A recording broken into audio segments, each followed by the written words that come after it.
Assalamualaikum warahmatullahi wabarakatuh. Saya Diana Azara dengan NIM 33362200074. Pada kali ini saya akan menyampaikan resume materi K3. Apa itu K3? K3 adalah upaya untuk meningkatkan dan mempertahankan kesehatan fisik, mental, dan sosial pada tingkat tertinggi untuk semua jenis pekerjaan, mencegah masalah kesehatan akibat pekerjaan, dan melindungi pekerja dari risiko kerja. Dasar Hukum K3. Yang pertama ada Undang-Undang Nomor 1 Tahun 1970 tentang Keselamatan Kerja, Undang-Undang Nomor 13 Tahun 2013 tentang Ketenagakerjaan, Undang-Undang Nomor 50 Tahun 2012 tentang Penerapan SMK 3, Undang-Undang Nomor 2 Tahun 2017 tentang Jasa Konstruksi, dan Permen PU Nomor 5 Tahun 2014 tentang Pedoman SMK 3 Konstruksi Bidang Pekerjaan Umum. Mengapa K3L itu penting? Yang pertama, untuk meningkatkan efektivitas perlindungan keselamatan dan kesehatan kerja yang terencana, terukur, terstruktur, dan terintegrasi. Yang kedua, mencegah dan mengurangi kecelakaan kerja dan penyakit akibat kerja dengan melibatkan unsur manajemen, pekerja atau buruh, dan atau serikat pekerja atau serikat buruh. Yang ketiga, untuk menciptakan tempat kerja yang aman, nyaman, dan efisien untuk mendorong produktivitas. Lalu berikutnya insiden kerja. Insiden adalah kejadian yang berkaitan dengan pekerjaan di mana cedera, penyakit akibat kerja, ataupun kefatalan dapat terjadi. Lalu kecelakaan kerja merupakan insiden yang menyebabkan cedera, penyakit akibat kerja, ataupun kefatalan. Lalu nirmis. Nirmis merupakan insiden yang tidak menyebabkan cedera, penyakit akibat kerja, dan kefatalan. Dalam piramida kecelakaan kerja, nirmis merupakan insiden kecelakaan yang paling banyak terjadi. Lalu berikutnya ada teori efek domino. Teori efek domino diciptakan oleh H.W. Hendrich, perintis keselamatan kerja di Amerika Serikat. Teori ini merupakan teori ternama yang menjelaskan terjadinya kecelakaan kerja. Menurut penelitian Hendrich, 98% kecelakaan disebabkan oleh tindakan tidak aman. Untuk mencegah kecelakaan adalah dengan menghilangkan tindakan tidak aman sebagai penyebab kecelakaan. Berikutnya ada fasilitas pada proyek konstruksi, yaitu fasilitas umum dan fasilitas khusus. Fasilitas umum mencakup jalan akses, batas lokasi, dan alat pengaman kerja. Fasilitas khusus mencakup toilet, fasilitas cuci, tempat istirahat, dan fasilitas air minum. Berikutnya ada keadaan darurat. Jenis-jenis keadaan darurat yaitu kebakaran, banjir pada galian, terowongan, tanah galian longsor, semburan gas beracun, dan lain-lain. Keadaan darurat memerlukan evakuasi dari lokasi dan memerlukan penyelamatan bagi korban yang cedera. Lalu perlu perencanaan prosedur darurat.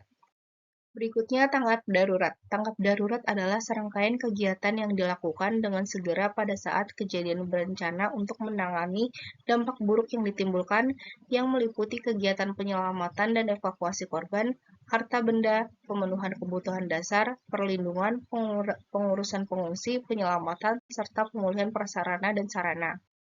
Berikutnya ada inspeksi. Inspeksi adalah pemeriksaan yang dilakukan dengan melakukan observasi langsung. Inspeksi keselamatan kerja merupakan suatu usaha untuk mendeteksi adanya kondisi dan tindakan yang tidak aman dan segera memperbaikinya sebelum kondisi dan tindakan tersebut menyebabkan suatu kecelakaan. Lalu berikutnya ada manfaat inspeksi, yaitu untuk mengecek apakah sesuatu bertentangan atau menyimpang dari program sebelumnya, untuk meningkatkan kembali kepedulian keselamatan di lingkungan karyawan, karena dengan inspeksi karyawan merasa bahwa keselamatannya diperhatikan. Lalu mengetahui semua standar keselamatan kerja yang telah ditentukan, dan sebagai bahan utama pengumpulan data guna mengadakan pertemuan keselamatan kerja, dan untuk menilai kesadaran keselamatan kerja di lingkungan karyawan perusahaan, serta untuk mengukur dan mengkaji usaha serta peranan para supervisor terhadap keselamatan kerja. Ada 3 objek yang harus diinspeksi, yaitu hazard, peraturan, dan masalah. Berikutnya ada peranca atau scaffolding. Perancah adalah bangunan pelataran kerja atau platform yang dibuat untuk sementara dan digunakan sebagai penyangga tenaga kerja, bahan dan alat pada setiap pekerjaan konstruksi termasuk pekerjaan pemeliharaan dan pembongkaran. Menurut Permenaker Nomor 1 Tahun 1980 Pasal 1 huruf E, perancah adalah struktur sementara yang disiapkan untuk akses atau digunakan untuk orang kerja atau digunakan untuk penopang material mesin atau peralatan. Perancah dibagi berdasarkan beberapa jenis, yaitu berdasarkan penggunaan, berdasarkan jenis struktur, dan berdasarkan jenis bahan dan bentuknya. Berikutnya ada bekerja di ruang bawah tanah. Bahaya pekerjaan bawah tanah yaitu terhirup gas beracun, ada gas bertekanan tinggi atau mudah terbakar, kadar oksigen kurang atau defisiensi. Lalu hal yang harus diperhatikan adalah ventilasi udara, kebutuhan O2, alat komunikasi, identifikasi gas beracun, pemadaman kebakaran, antisipasi keadaan darurat. Lalu ketiga pemancangan, identifikasi resiko yaitu kabel putus, alat terguling, pekerja terbentur, dan tenggelam sheet pile lepas. Lalu pengendalian risiko, yang pertama pastikan kondisi kabel masih baik, posisi dan kapasitas harus seimbang, wajib koordinasi dan sesuai SOP, gunakan pelampung, dan pastikan ikatannya kuat. Berikutnya ada K3 pekerjaan struktur baja. Sistem dan metode penyambungan, sambungan kolom balok, tipe bracket, las di tempat, plat guset, sambungan kolom-kolom, tipe splice, pengelasan, plat stripe. Pada pekerjaan erection konstruksi baja, banyak menggunakan penyambungan antara beam dan kolom dengan menggunakan baut tegangan tinggi. Yang perlu diperhatikan pada penggunaan baut tegangan tinggi yaitu terjadi gaya berlebih pada gaya eksternal dan gaya geser, batasan kekuatan pengunci mur baut, dan tahapan penguncian mur baut. Lalu berikutnya ada pekerjaan di ruang terbatas atau confined space.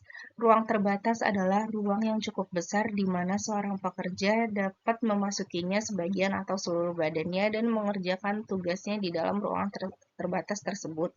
Ruang terbatas memiliki keterbatasan jalur masuk maupun keluar yang tidak dirancang untuk tempat kerja berkelanjutan atau terus-menerus di dalamnya. Berikutnya ada risiko bekerja di ruang terbatas. Yang pertama, konsentrasi oksigen kurang. Konsentrasi oksigen di luar batas oksigen yang aman. Yang kedua, sesak napas. Konsentrasi pencemar udara yang dapat menyebabkan kehilangan kesadaran atau sesak napas. Yang ketiga, gas yang mudah terbakar. Konsentrasi dari pencemar udara yang mudah terbakar. Yang keempat, tertimbun tanah. Tertimbun benda padat yang berjatuhan atau meningginya tingkat zat cair yang dapat menyebabkan mati lemas ataupun tenggelam. Berikutnya pengangkatan barang manual atau manual handling. Mengangkat dan memindahkan beban dengan tangan atau manual sering menjadi penyebab cedera di tempat kerja. Cedera dalam penanganan bahan secara manual merupakan akibat tindakan yang dilakukan secara berulang-ulang dan tidak sesuai dengan prosedur pengangkatan material secara ergonomi. Sekian dari saya, kurang lebihnya mohon maaf. Wassalamualaikum warahmatullahi wabarakatuh.